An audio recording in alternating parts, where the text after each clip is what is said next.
Signal Sciences secures the most important web applications, APIs, and microservices of the world's leading companies, protecting over 7,500 applications and 150 billion production requests per week. Signal Sciences Next-Gen WAF and RASP help companies increase security and maintain site reliability without sacrificing velocity, all at the lowest total cost of ownership. Signal Sciences patented technology protects any application against any attack with integrations into any DevOps toolchain. Signal Sciences, demand more from your WAF. Learn more at securityweekly.com/Signal Sciences.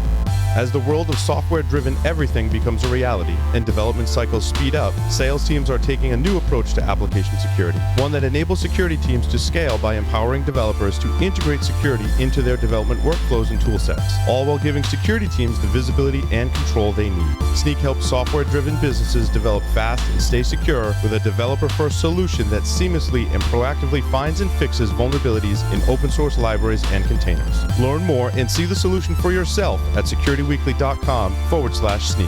Make sure your team is prepared to fight off the latest cybersecurity threat. IT Pro TV is the resource to keep you and your IT team skills up to date. You can stream IT Pro TV courses live and on demand, so there's no need to send staff to off-site training. Team subscriptions include Pro Portal, so managers have full control over your team's training schedule. Go to itpro.tv/ASW and use the code ASW30 to try it free for 7 days and receive 30% off your monthly membership. Welcome back to Application Security Weekly. I'm your host, Mike Shima, joined by Matt Alderman and John Kinsella. Our first ever virtual training is happening on March 19th at 11 a.m. Eastern with Adam Keller and Rob Harvey from the Online Business Systems Risk, Security, and Privacy team. In this training, you will learn how to generate a complex SHA-256 hashed password and then use password cracking tools to break it. Register for our upcoming trainings by visiting securityweekly.com, selecting the webcast training drop-down from the top menu bar and clicking registration. We have officially migrated our mailing list to a new platform. Sign up for the list to receive invites to our virtual trainings, webcasts, and other content relative to your interests by visiting securityweekly.com/subscribe and clicking the button to join the list. You can also submit your suggestions for guests by going to securityweekly.com/guests and submitting the form. We'll review them monthly and reach out if they are a good fit. So speaking of trying to review things as I get those tongue twisters out of my mouth, there's quite a bit of interesting news this week. For me at least, guys, we have some protocol analysis going on. So the first one we have, and I'm going to skip over this quickly, 2 named vulnerabilities, but the first one is called Ghostcat in Apache Tomcat. And this one was interesting to me for a couple reasons, but the first one was that here is another vuln that has actually been sitting around within the Tomcat stack for about 10 to 13 years at least. So right there is kind of interesting to see the rediscovery of these types of vulns. Yeah, I thought this was interesting. It's been around for a long, long time. How many people have actually used this as an exploit, but just never said anything about it? So yeah, interesting. Yeah, this is, I mean, it's such a complex system. When you get into a full Java stack like this, I'm not surprised at all that this is probably the first of many. What's interesting about things like this, right, is once someone starts poking around and finding that, you're sort of waving the flag for other people to come and start looking in that particular area. So we'll see what else comes up in the next few months. But I think, Matt, you're spot on. I bet this has been popped for a while. We're just now hearing about it. Well, and what's interesting, right? It's going after it gains you access into the configuration files and some of the source code files running in Tomcat. We've been talking about misconfiguration and configuration files. We keep saying this over and over and over again. Here's another vulnerability that's exploiting some of this data that's sitting in these files. Paul talks a lot about how he's handling passwords and stuff and putting them into environmental variables. This potentially opens up people that are doing some of these techniques of storing stuff in these configuration files where now they're potentially getting access to username passwords that are being stored. Not the right way to do it. I'm just saying this is the potential ramification of some of those techniques now that people can gain access into these files. Absolutely. And I think that's what I also liked about this. It generalizes to a lot of those principles, like you were just saying about the conversation we had with Paul back last week at RSA conference. This one, too, the reason for this AJP, this protocol, was that they basically wanted to increase performance of HTTP. So they created essentially a binaryized, to make up a word, version of HTTP. So it could be faster, easier for machine parsable.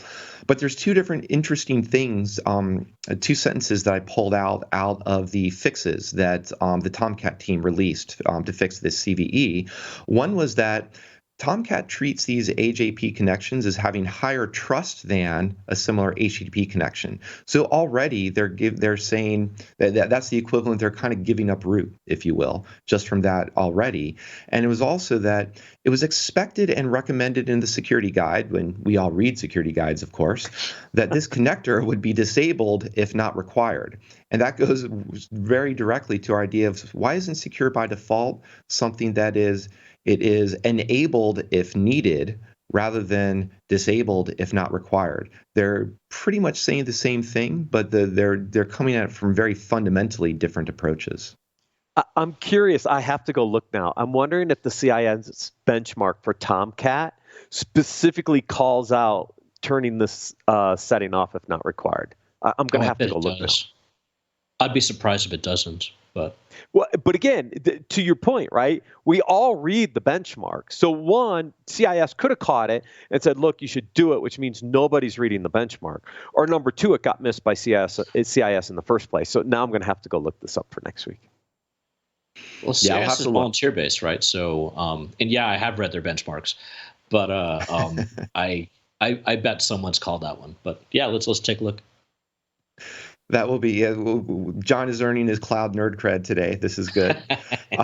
One of the other things, I always like to look at these and see what the fixes were, especially in open source tools, to see what's the thought process behind the engineering of the fixes. And a couple other things that they did was, again, trying to go back to secure by default.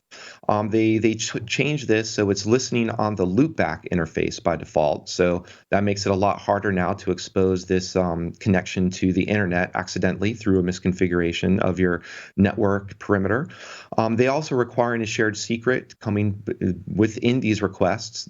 Shared secret isn't the greatest thing to rely on because you have some secret management nuances and a lot of ways to make mistakes there, but it's something that they added. It's much like a CSRF token. Think of it that way. And they're also hardening the protocol by blocking unrecognized attributes. And this was a little bit more of my geekiness and protocol nerdery coming out of just to seeing what happened here in the analysis of the protocol and what were they doing to fix it. And I think one of the other reasons I wanted to also highlight this is that we have seen back in 2015, I believe, HTTP2 was becoming much more prevalent, and I think maybe that's when it was officially adopted. And we have some spurts of discussion around HTTP3 and the QUIC protocol that is pretty much right now only used by Google and Cloudflare. But it will be interesting to pay attention to these new protocols and see what is the difference between any design flaws in the protocol and then a strong design of a protocol, but then an implementation weakness that comes in through one of the many stacks that are going to adopt it.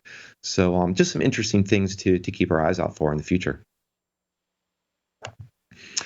The other thing we can keep our ears out for are impersonation. So here's another interesting vulnerability that, again, we're switching from the web space and going very much into the mobile space and LTE.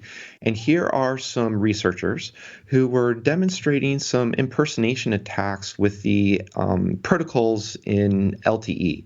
And essentially what they were saying is that there is this provably secure layer of mutual authentication at what they call the control plane, essentially from your handset back to the cell towers, to hand wave a little bit of the complexity. But at the user plane, where you and I exist, Matt and John, there is not a robust integrity checking on a lot of the traffic. And therefore, what these researchers identified are ways to basically spoof and impersonate and do some intermediation attacks against either the headset to to impersonate the victim or impersonate the traffic going to the victim. So I thought this was kind of interesting in terms of some really good technical work that went into this and playing with, again, some protocols and how are these software stacks talking to each other.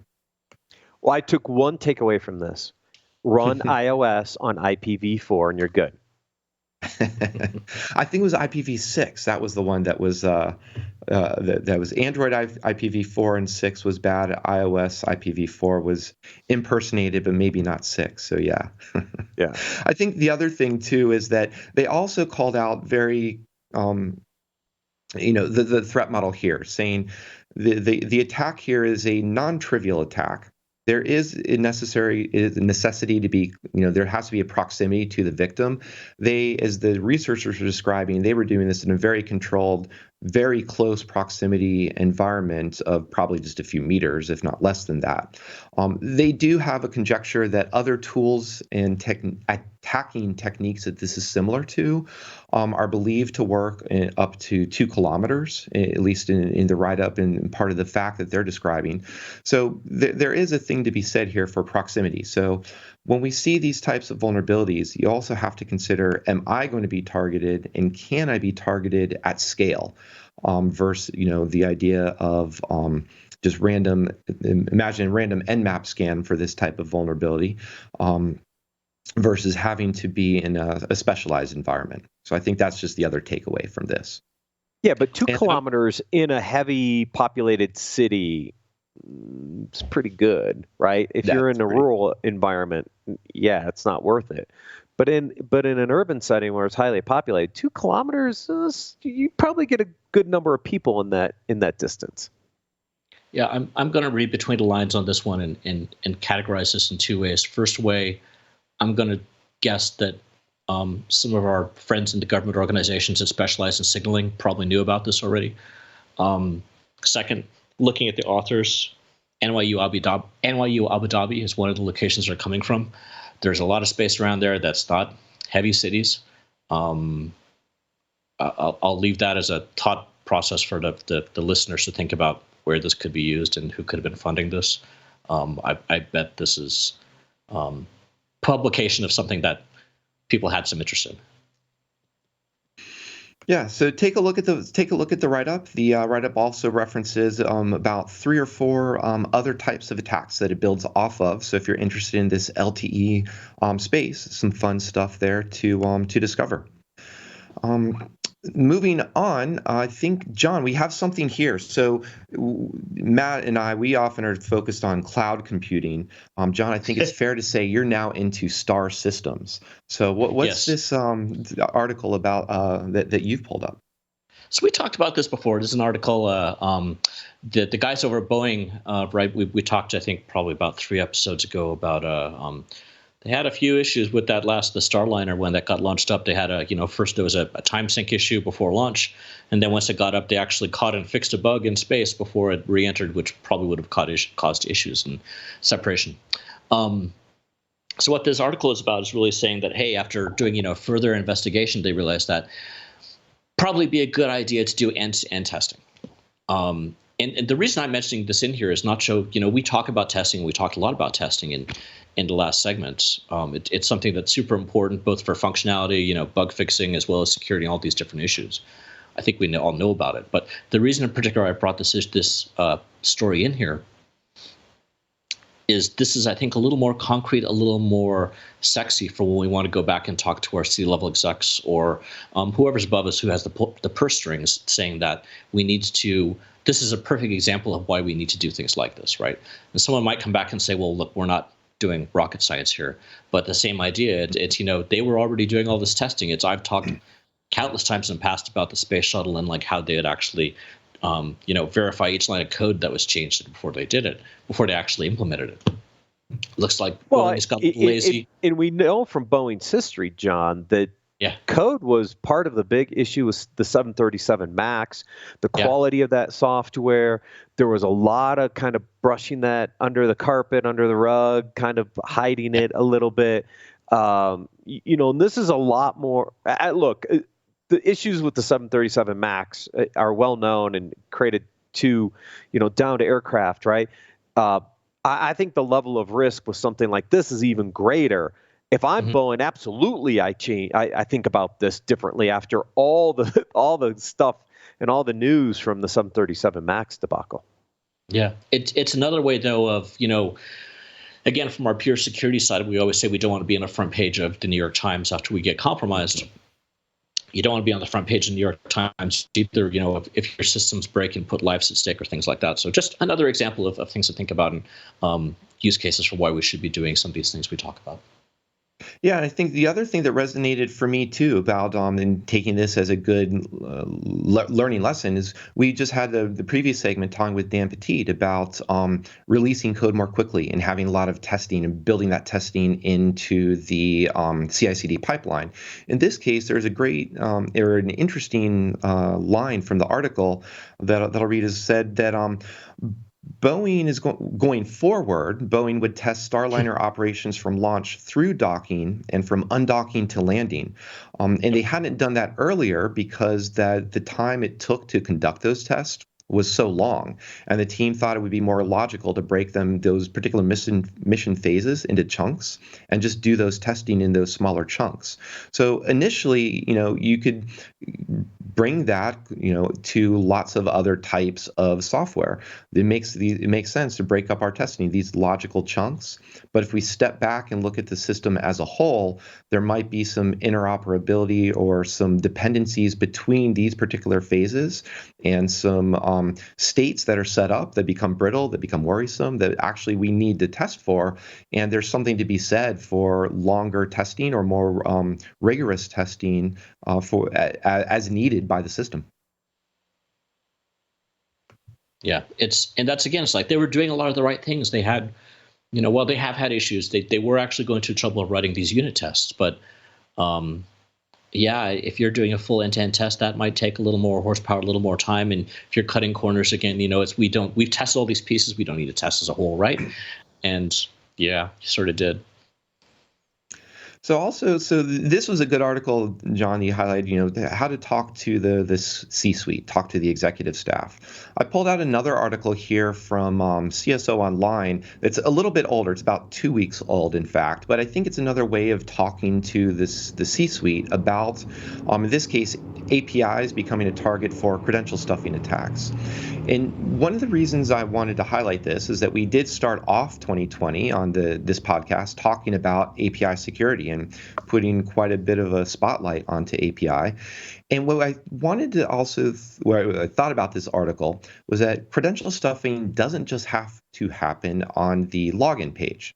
Especially within APIs, because a lot of different API endpoints might have a authentication barrier, or they might have a barrier to present a token, or they might have a endpoint that signals some information about successful or correct or invalid credentials, or parts of, or like your username identifier, something like that. And these are really small nuances that are important to keep in mind as you're building out an API, is that you're actually also potentially expanding the attack surface of where someone could be trying to replay credentials or conduct different types of brute force attacks, even if it's not against the credentials themselves, brute force against other types of behaviors within the application that may have some actual bad effects if they're successful.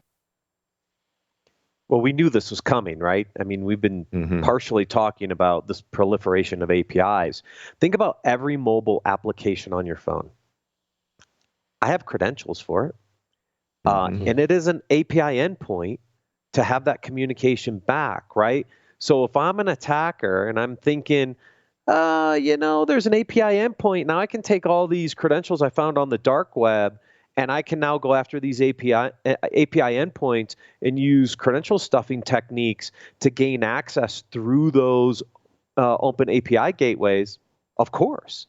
Why wouldn't I if I'm an attacker? So that's why, I really tried, a few years ago to really talk about, why is API security important? It's important because it is a communication mechanism that we're seeing more and more use of, not only between mobile and web, but even microservice to microservice. And if we're not protecting those API layers appropriately, we're susceptible to all these historic attacks that we use on traditional endpoints.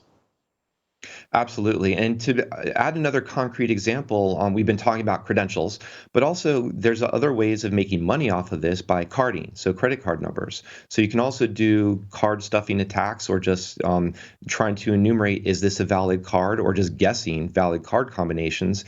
And maybe you have some strong rate limiting on the one API that's designed for the very end of the checkout process, but there may be some of those other API endpoints that don't have those similar rate limiting, and that's another way that these could be abused to go after credit card numbers rather than just credentials as well. Could also be used to do some level of distributed denial of service attacks against the API infrastructure too. So people just have to be cognizant of that, that there are multiple attack vectors at the API level that we have to really make sure we're securing. I mean, this is really sort of a good example of, once again, we've always talked historically about, for crypto, don't reinvent the wheel yourself. But this is a good example of, that same type of idea, but for APIs. I'm catching Mike's speaking issue. But the ability to, don't go and roll your old API server. It's not just like a web server, right? Either use one of the open source solutions out there that's actually targeted toward this, or look at using a commercial solution in front to actually do some of those things like Matt was just talking about, rate limiting, or people who have taught heavily about how do you defend against these type of attacks. Absolutely. So coming up to more, we've got two more articles, and one was I thought interesting too, talking about rolling crypto and rotating keys. Another theme that we've talked about here is Safari has decided that they're going to limit the validity of TLS certs to, I think, 398 days, but effectively 1 full year. And so this is saying, regardless of how long this particular leaf certificate might have been created for your website, if it's more than a year old, it's going to be considered insecure. And this is a move by Safari, somewhat unilaterally, but from the CA browser forum that works on these types of issues. It's also it's an issue that was brought up and what's the word I'm looking for? Motivated from Google was pushing for this as well. And I thought this was interesting, not so much about specifically the browser, but stepping back for a second and kind of asking, why is the ability to rotate certs more quickly a good thing? Or what can then, if we're building applications, we have our own cert-based mutual authentication, what can we do as DevSecOps teams to adopt this type of thinking and rotate certs more quickly? Or if the cert rotation is pushed upon us because of the web browsers, how can we make sure we actually have automation that does this in a way that is going to be reliable, and we're not going to come to a Friday afternoon before a long weekend and realize that the cert expired and nobody noticed? Yeah. I'm still trying to figure out how 398 equals 365. Anyways, they must give a 1 month variant or something. It's to give people a chance once, because I used to have my some of my keys, my PGP keys would expire on 1 year. And January 5th would come around, you'd be like, oh shoot, I don't have time, and you don't have a choice, you have to do it. So giving that extra 30 days gives people a chance to hopefully capture things. But think about what we got going on here. So we've talked so far today about automation, we've talked about testing, and all these things really sort of come back into this very specifically.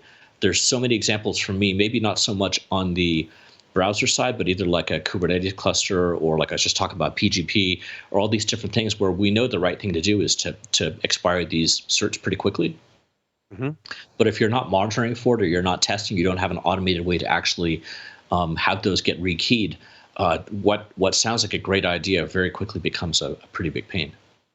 Yeah, if you think about how to reduce our attack surface in general, it's rotate all this stuff frequently, because the attackers, the amount of work it takes for the attackers to relearn the environment to attack it takes longer, more money, and it deters them from doing it.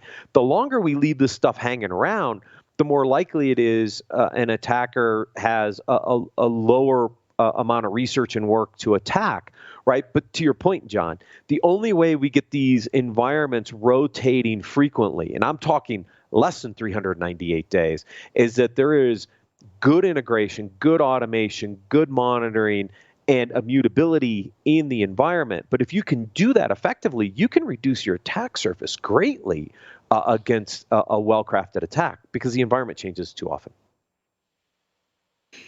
Yeah, and I think just to throw out some other numbers here, the Let's Encrypt project, I think is, I love extolling the virtues of it because it was a project that came out and solved a security problem by DevOps principles, basically saying, here are some free certs, so you don't have to worry about budget anymore. That's not a blocker for getting certificates for your sites or your services. And by the way, here's the Acme protocol that's going to help you manage them and do exactly what you two were saying about rotating quickly, rotating often, monitoring them, and so on. And Let's Encrypt just this month, February, end of February, had issued their 1 billionth cert. So it's great to see a tool like that and a service like that grow and gain adoption so quickly. I thought you were going to talk about news came out from them, I think just this morning, that, so for those who aren't familiar with Acme, Let's Encrypt is really great, but really in a nutshell, you tell them, hey, I've got www.trivialpursuit.com. I'm looking at Trivial Pursuit box, but I want to have a TLS cert for that. Okay, they go and a few different ways they have to sort of challenge and verify that you own that domain and you should get the cert for it. But one of the problems around that was if you're probably a government org, or someone who has the ability to manipulate BGP tables, you could actually do some spoofing around that. So what they now came out today is they will have the ability to check not just from a single location or single country, but from I think it's like 8 different locations around the world to sort of try and meander or maneuver around that particular type of attack. So it keeps getting better. Yeah, absolutely, and a great way to do some basically internet infrastructure analysis to help ensure the provenance and distribution of certs. Then, real quick, shifting to our very last article, we had something from O'Reilly Security, and this was we don't do this too often, but looking forward for 5 key areas for tech leaders to watch in 2020. And a bit of a mix of interesting stuff. And again, these tend to be somewhat perhaps high level, more so than too informative. But what stood out to me was Python is pretty popular. And unfortunately, R, the language, is diminishing because everyone is doing their ML and AI within Python. And that just brought a small tear to my eye as a fan of R. But otherwise, I don't know if there's anything else in this list that jumped out to either of you. Well, yeah, so well, go ahead. I was going to say, in conjunction with that, it talks about Python's use in ML and AI. But the third bullet point, I think, down is ML and AI are up, but passions have cooled, right? So we see there's an uptick, right, with using Python to address some of these. But look, at the end of the day, if you're not using and understanding how these techniques actually solve a business case, the terms ML and AI and some of the things that are happening in that space are definitely running into some headwinds in certain places. A lot of people like to use them from a marketing term. But it's interesting how bullets 1 and 3 kind of interconnect a little bit. Yeah, so I'm happy we put this in here. And the reason I actually got this article in last week was not so much that the Python and that type of machine learning, but the reason I put this in here was the other points we're talking around. There's increased focus on both software architecture, software design, and security, application security. So this list is, we try not to put, as we said, listicles in here, but there's some really great graphs down here as you sort of scroll through the page, and you can see in some of these areas, as sort of browse through them, again, I'm visual, so I can see what people are interested in, what trends are growing, and a really strong trend of people actually starting to be more and more interested about architecture, design, security, and if you think about those things earlier, as we keep saying, then hopefully your end product will have a little more of that security. So I thought that was good to see in general. Yeah, Angular's down, Docker's down, Spark is. It's interesting some of the trends when you look at that one from 18 to 19, and you're like, oh, interesting. Java's down, good, finally. But then other things are up, so it's good. Yeah, I thought for folks who just click on it and go to the wiki, bring that up, browse through some of the stuff in there. It gives you a sense of we have a few of these different reports come out over the year, but this one has some good stats from the O'Reilly point of view of the users of that site. Yeah, I think definitely the points to look on to is that focus in the cloud and software architecture being a very, very big standout in terms of focus compared to the other peers that it was being compared to, like architectural patterns, distributed systems, etc. So good software architecture can lead to good configurations and good quality, which of course then gives us good security. So I think a lot of that ties together.